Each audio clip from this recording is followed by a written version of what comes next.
নারী একদিকে দৌড়াইতেছে, পুরুষ একদিকে দৌড়াইতেছে। নাইলে এই কাহিনীগুলা কোনদিন হতো না।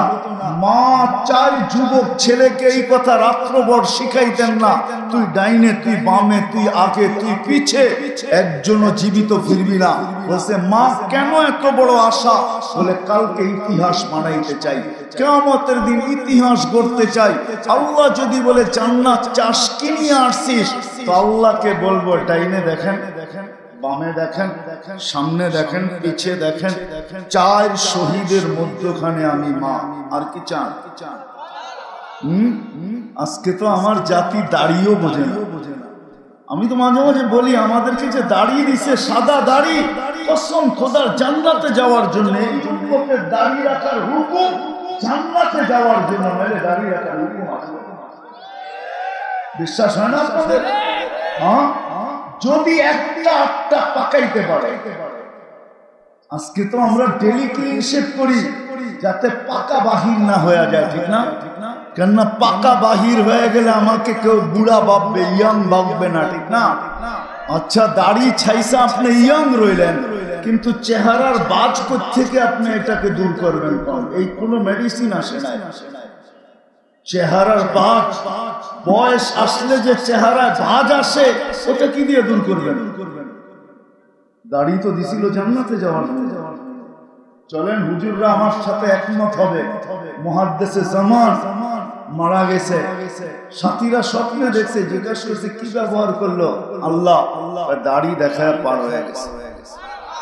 দাড়ি দেখায় মানি? আল্লাহ জিজ্ঞাসা করছিল রাগ হইয়া বুড়া কি নিয়ে আসছিস? তখন হাদিস মনে উঠছিল, আল্লাহকে বলছে বেশি কিছু আনি নাই, দাড়ি আনছি, সাদা দাড়ি, আর কিছু আনি নাই। আল্লাহ আরো চিন্তা বলতেছে সাদা দাড়ি কেন? আপনি কি সত্য বলেন না? জিবরিল আলাইহিস সালামকে, জিবরিল আলাইহিস সালাম কি আমাদের নবীজিকে সত্য বলে নাই? আমাদের নবীজি কি সাহাবাকে সত্য বলেন না? সাহাবা কি তার শাগরিদকে সত্য, ছাত্রকে সত্য বলেন না?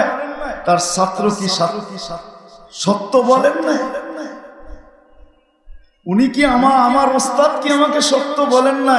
ইন্নাল্লাহা লা ইস্তাহি বি শাইবাতিন শাইয়াবা ফিল ইসলাম। সাদা দাড়ি দেখলে আপনি লজ্জা পান, আয়েশা দেখতেছি উল্টা, আপনি আরো চোখ বড় বড় করতেছেন। আল্লাহ আয়েশা দিয়া বলে সবাই সত্য বলছে, আমিও সত্য বলছি, মাফ করে দিলাম। জানতে গা এই উম্মতকে তো দাঁড়িয়ে দিয়েছিলেন জান্নাতে যাওয়ার জন্য, সাচার জন্য না। আফসোস,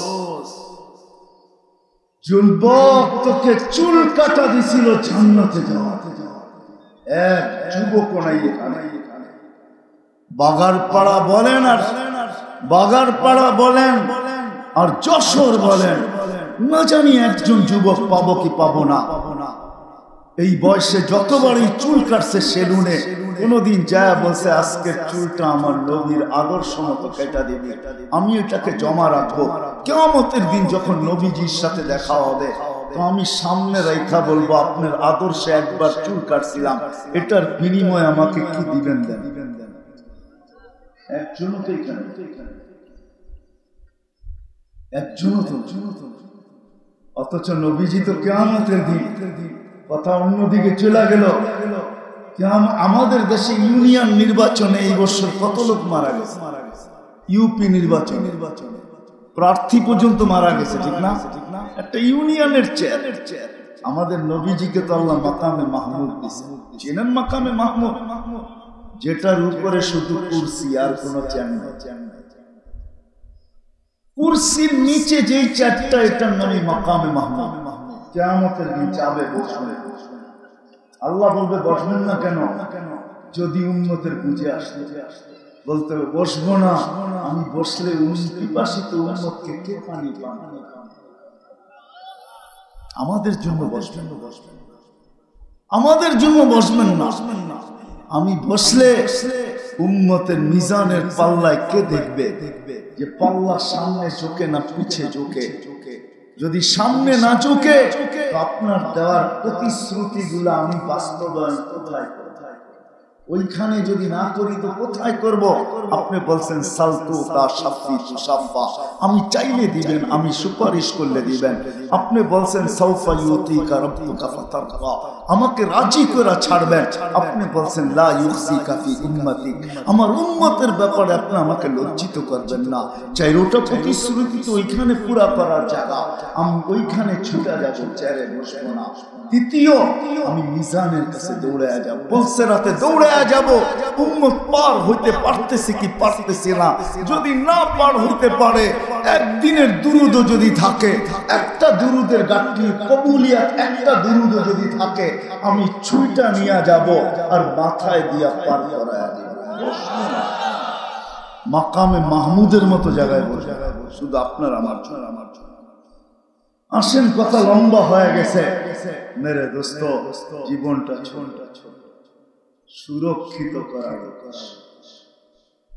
যে যে অবস্থানে বুড়া হয়ে গেছি, এইখানেও জওয়ান আছি, এইখানে নারী নারীত্বে, পুরুষত্বে, প্রত্যেক ব্যক্তির জীবনটা সুরক্ষিত করার উদ্দেশ্য, সুরক্ষিত করা যেতে হবে।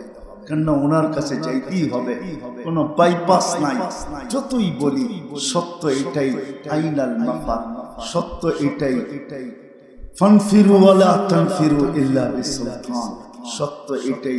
আনা মাআকুম আইনামা কুনতুম, সত্য এটাই, চির সত্য এটাই। ইলাইনা তুরজাউন, আল্লাহর সামনে দাঁড়াইবেন।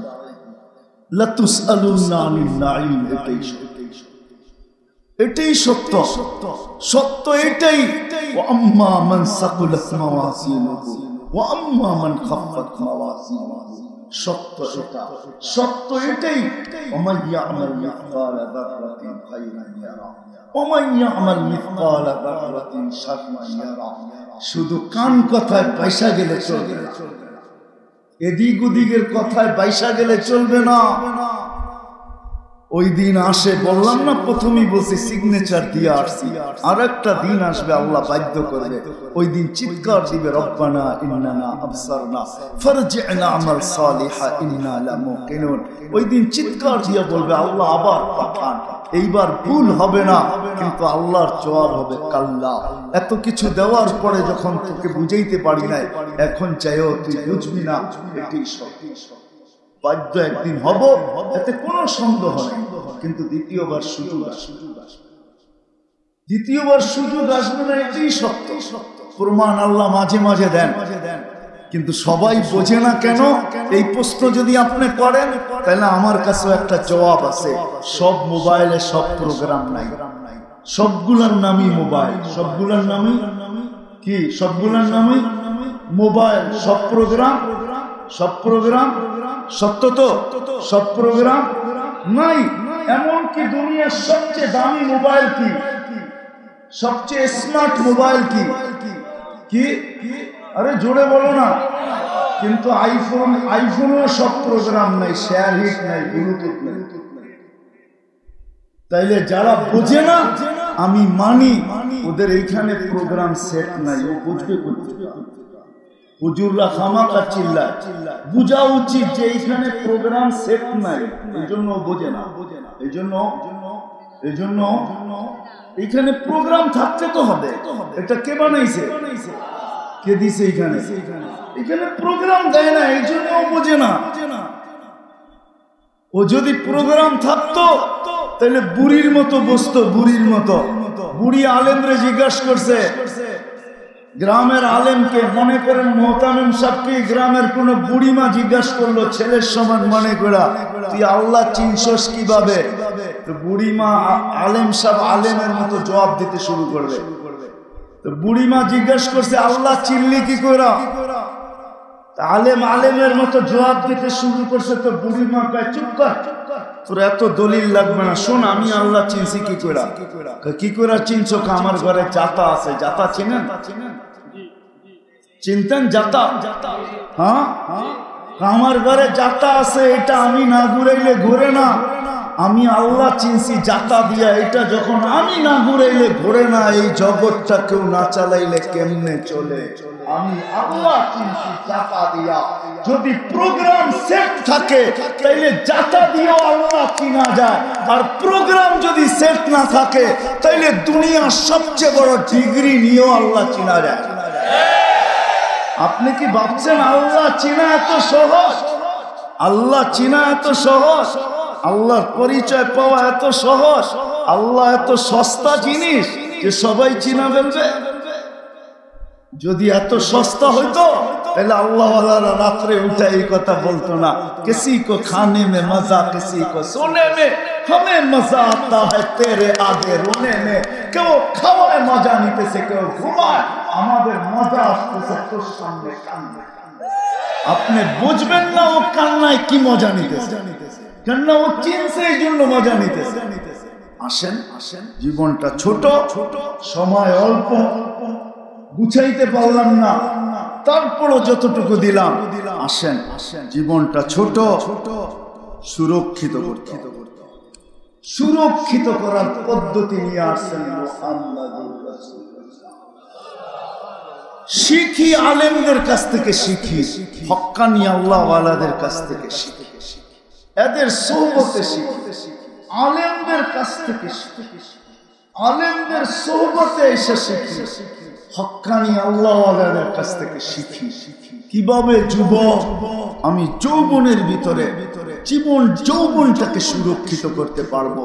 যখন সুরক্ষিত করব যৌবন, আমি রাস্তা দিয়ে হাঁটবো, উপরে আল্লাহ বলবে উবাহি বিহিল মালাইকা, আমি একে নিয়ে ফেরেশতাদের উপরে করব। মামুন রাস্তা দিয়ে হাঁটবে, ঘরে হাঁটবে, আল্লাহ উপর থেকে বলবে পর্দা মিশিন যদি না থাকতো তাইলে আকাশ লোহার, জমিন তামার, বৃষ্টির একটা ফোঁটা না, শস্যের একটা দানা না, তাইলে আমি নাজেল করতাম, আযাব দিয়ে সব ধ্বংস করে দিতাম। শিখি কেননা কখন চলে যাবো জানি না, শিখবো তো। পাক্কা ওয়াদা? কে কে ওয়াদা করতে পারি দেখি?